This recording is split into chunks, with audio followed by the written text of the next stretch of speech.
The Lakers from 1948 to 2013 missed the playoffs 5 times. They've now missed the playoffs 6 consecutive years.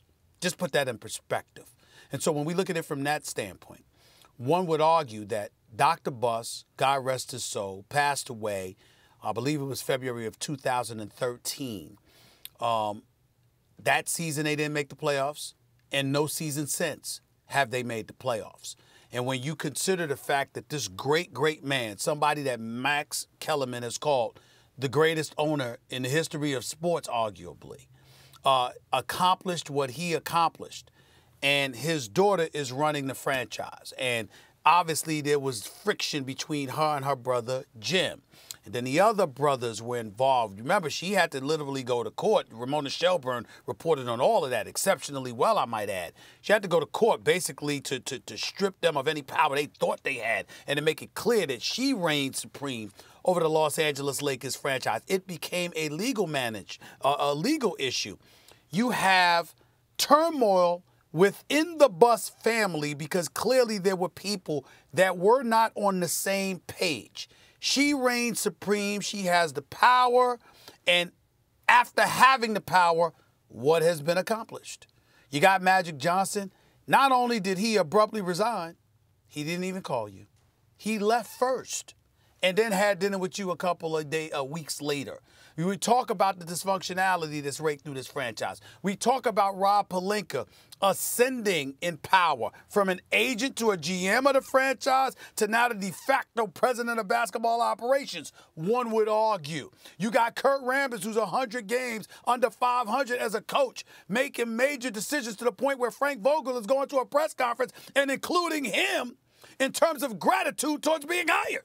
You got Linda Rambis, no basketball background that we know of, but involved in special projects, and she's in Jeannie's ear. You got somebody in the business side in Tim Harris that, according to Magic Johnson, wants to infiltrate basketball operations, and then you have Magic Johnson coming on national television to say it. This is not good. And all of this is happening under Jeannie's stewardship. So I'm not going to sit up there and say, it's over, she's ruined it, because the Lakers are the Lakers.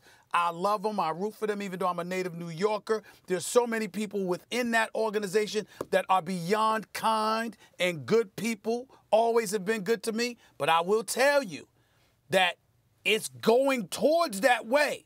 And you better hope that this latest move works. And, oh, by the way, the latest move meaning bringing on Frank Vogel. Look. Well, we don't expect that to last more than 2 years because they insisted that Jason Kidd be a lead assistant.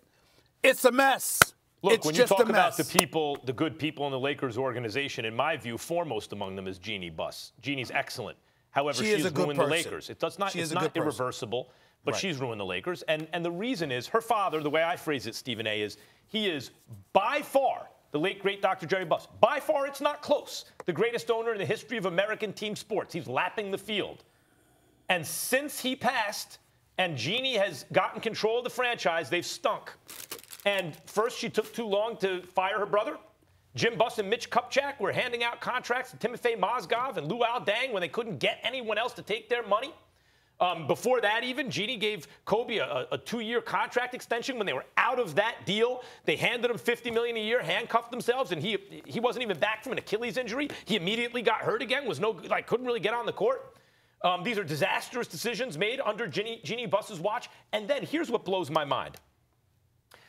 It's like the Lufthansa heist in the movie Goodfellas. Remember when the guy is sitting there and they're scheming to rob the airport, and they say, what about security? And the guy who brought in the scheme said, security? You're looking at him.